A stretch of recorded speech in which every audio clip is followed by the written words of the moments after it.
Quer saber quem você realmente é? Então esqueça as montanhas e os museus. Você já obteve a sua sequência de DNA? Não? Vai e faça isso hoje mesmo. Baixe o app e convença os seus avós, seus pais, seus irmãos a obterem suas próprias sequências de DNA. E não é só isso. Quando for fazer compras, adquira uma câmera portátil e um microfone. Grave tudo o que você faz e ponha na rede. Nos permita ter acesso a todos os seus e-mails, monitorar todos os seus bate-papos e mensagens e manter o registro de todas as suas curtidas e cliques em troca de serviços grátis. Os seus dados e da sua família são muito valiosos para você e para nós também. A única coisa é que o nosso aplicativo não roda no celular. Ele roda nos humanos, mudando e moldando cada um de nós para querer cada vez mais oferecer dados em trocas de migalha, jurando ser melhor a servidão ou desemprego. Seria o algoritmo a nova escravidão?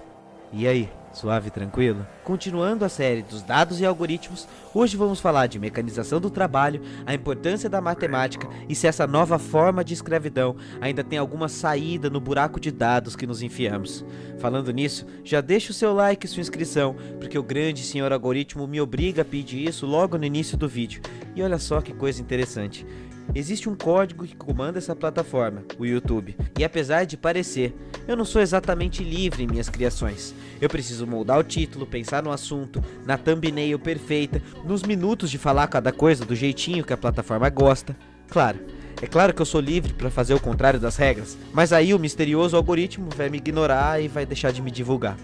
E sabe o que é o pior de tudo isso? Eu não sei as regras do meu trabalho. E ninguém sabe, ninguém mesmo. Nem o Leon, nem a Nilce, nem o Felipe Neto, nem o Nando Moura, nem o próprio YouTube. Sim, os algoritmos estão fora da compreensão humana. Tudo que a gente sabe é através de tentativa e erro. Cada um lá no YouTube é responsável apenas por uma parte do código. Aqui dentro é como se estivéssemos numa caixa preta construída pelos maiores especialistas do Google com uma só intenção: manter a nossa atenção o máximo possível e converter isso em dinheiro. E cada vez mais, na medida que os algoritmos se auto-alteram e deixam tudo fora da possibilidade de compreensão, nós viramos apenas engrenagens dessa plataforma. Talvez você ache que tudo isso só acontece com quem cria o conteúdo. Mas será que você conhece alguém que passa o mês todo num trabalho que já é automatizado? Alguém que passa várias horas do dia fazendo uma mera performance de um ser humano, mas que no fundo está obedecendo a um algoritmo não humano, a dados com uma finalidade única que é o lucro? Quase todas as profissões estão se robotizando. Você sai do seu trabalho, mas o WhatsApp está ali para qualquer momento o seu chefe te acessar. Em todos os lugares, propagandas, consumos, estímulos visuais para cada vez mais trabalho e cada vez mais produção de dados. O trabalho não sai mais de nós. Somos o trabalho. E se não estamos produzindo, estamos enviando dados para a rede de produção. Pensemos, por exemplo, no pessoal do telemarketing. Os melhores atendentes com certeza são aquelas pessoas que tocam a nossa humanidade. O que é bem estranho se você pensar bem, porque ela está prostituindo a humanidade dela em nome do trabalho. Falar com os atendentes de marketing é como um Uncanny Valley invertido. Não é um robô que está quase parecendo humano e nos dá uma sensação esquisita. É falar com um humano que está quase agindo como um robô e nos dá uma sensação esquisita.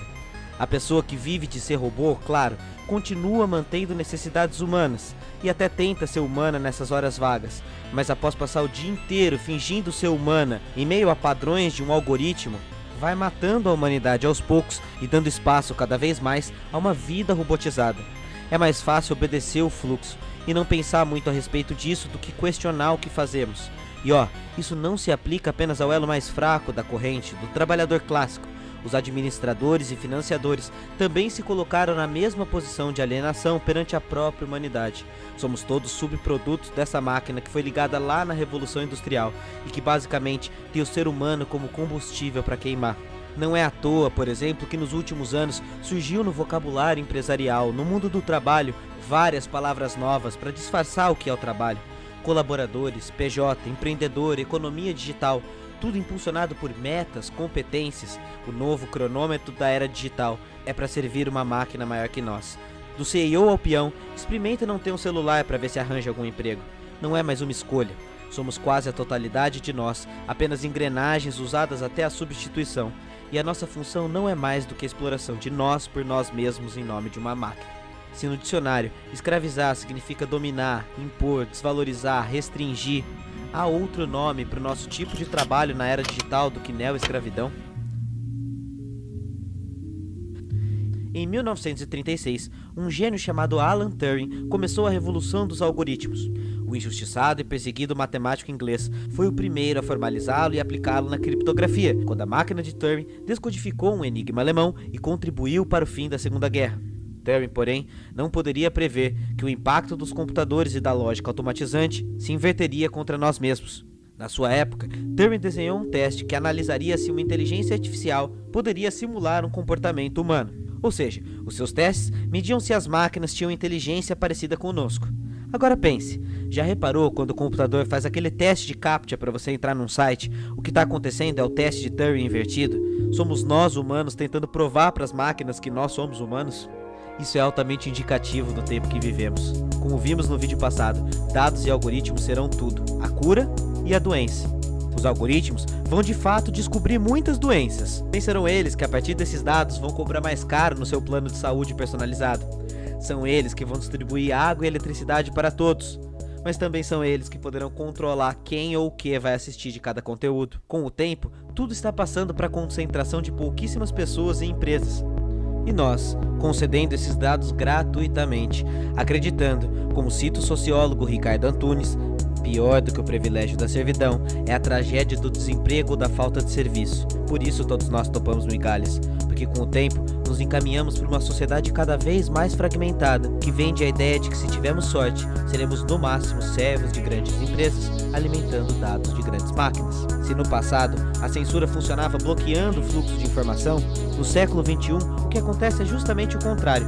É a enchente de informação que leva à alienação, ou seja, é tanta coisa acontecendo que não sabemos mais no que prestar atenção e frequentemente caímos em armadilhas e passamos tempo demais investigando e debatendo questões de menos. Em tempos antigos, ter poder significava ter acesso à informação. Atualmente, ter poder significa saber o que ignorar. É tanta informação que nos afogamos em nós mesmos e perdemos o que é real, o que é fake news. Se outrora o liberalismo mais clássico acreditava que bastava a competição para um mundo mais eficiente, não foi o que vimos na prática. A extrema competição não causou mais oferta de informação, mas pelo contrário, descobriu-se que a desinformação era mais eficiente, já que a informação, como bem escasso, valia mais. É mais custoso buscar a verdade do que colocar uma thumbnail sensacionalista e um título absurdo, como eu fiz aqui nesse vídeo. Isso porque gostamos de consumir o que concorda conosco, não necessariamente a verdade. Por isso que os algoritmos da publicidade trabalham com a confusão. Basicamente, quanto mais confusão, maior a compra por impulso. O ultramercado, ao invés de promover o conhecimento e a verdade, promove a falta de transparência. Por isso, a informação de pouco valor é tão abundante, a arte que desinforma é tão abundante, o entretenimento da pior qualidade possível é tão valoroso. O que importa é matar a fome na hora. É como fast food, mesmo se o conteúdo consumido for junk, a energia gerada para a máquina é a mesma. Se em Matrix víamos seres humanos como meras baterias para as máquinas e isso era só ficção, hoje parece que de fato, o humano alimentando máquinas com seus dados vitais parece bem mais real do que parece, não é mesmo? O algoritmo inverte a ordem de análise e o método científico. Se outrora toda a ciência até então se desenvolvia por hipóteses, testes e falsibilidade, o Big Data propõe o contrário. Nós não escolhemos mais nada, apenas somos escolhidos. Correlação passou a ser causalidade. Não há mais dados, hipóteses e configurações. Tudo parece estar na linguagem de 1 e 0, polarizado, certo e errado, bom e ruim. A máquina que nos rege só opta por 0 e 1, e nós somos um tanto mais que isso. Nós somos talvez, e os algoritmos não entendem isso. Do ponto de vista dos dados, essa música aqui. Uma crise no mercado de ações. O seu amor e o vírus da gripe são apenas padrões de dados que o algoritmo pode analisar da mesma maneira. Essa ideia parece extremamente atraente, porque cria uma linguagem universal, mas desumaniza. O dataísmo inverte a pirâmide tradicional de análise, pois se antes os dados eram considerados o ponto de partida de uma análise, agora eles são por si só todo o conhecimento. Não há mais espaço para o erro. Para ficar claro o que eu estou dizendo, vamos pensar na Netflix. Há uma razão pela qual a Netflix te vicia tanto, e essa razão é um algoritmo de $1 milhão. Em outubro de 2006, a Netflix lançou um concurso para milhares de equipes em 186 países para criar o algoritmo perfeito que melhorasse em 10% a busca do site. De lá para cá, a Netflix passou a estar na procura do algoritmo perfeito, e isso só melhora ano a ano. A série House of Cards, por exemplo, a primeira série original da plataforma, antes de ser produzida, já tinha sucesso garantido. A Após analisar sua base de dados composta por 100 milhões de usuários, a Netflix já sabia que seus assinantes gostavam muito do trabalho do David Fincher como diretor, do Kevin Spacey e da Robin Wright como atores que estavam em alta na época, e a própria série House of Cards dos anos 90, que era muito assistida na própria plataforma. O que ela fez? Juntou todos esses dados e antes de começar a filmar, já tinha uma produção de enorme sucesso nas mãos. Esse é apenas um exemplo de como a estratégia baseada em dados da Netflix pode dominar e prender o gosto de um usuário. Um algoritmo não é capaz apenas de escolher os conteúdos mais adaptados para cada um, ele também pode moldar o gosto de cada um. Por isso, repito, nós não escolhemos mais o que vamos ver, somos escolhidos. E se os algoritmos determinam quem somos e o que vamos ver, é preciso ter transparência na maneira que eles são usados. Dominar os algoritmos e entendê-los vai ser como uma carta de alforria parcial nessa neo-escravidão. Nossa ignorância por matemática e algoritmos vai matar a nossa humanidade. E essa ignorância é perigosa, especialmente porque a matemática hoje é muito mais crucial para nós do que em qualquer momento histórico. Veja, não importa a língua que falamos, nossa religião, classe social, gênero ou etnia, a matemática é uma linguagem universal e o conhecimento em programação pode ser uma saída para o mundo em que vivemos. Por que não ensinar matemática e programação a crianças a partir desses elementos? Programar e conhecer códigos nesses tempos vai ser resistir, e a matemática também precisa de ética. Sim, algoritmos podem fazer mal a humanos, e isso não é mais ficção científica. Algoritmos precisam de ética. Algoritmos não são apenas construções técnicas, mas também sociais.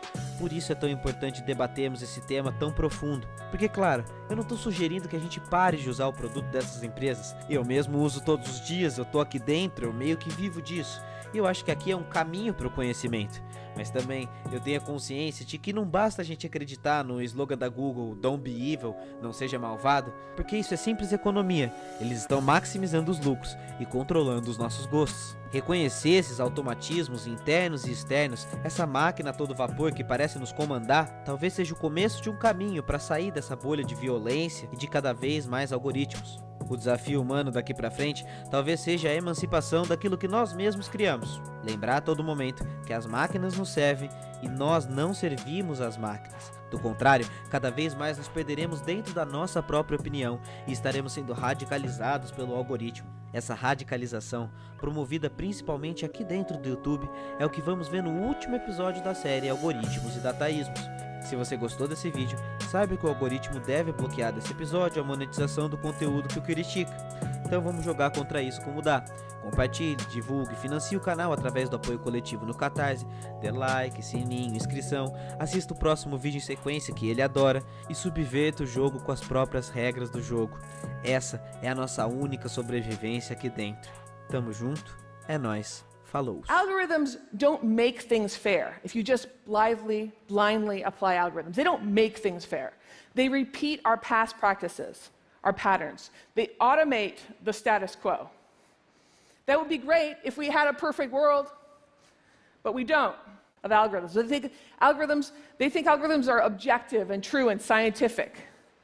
That's a marketing trick. This is a political fight. We need to demand accountability for our algorithmic overlords.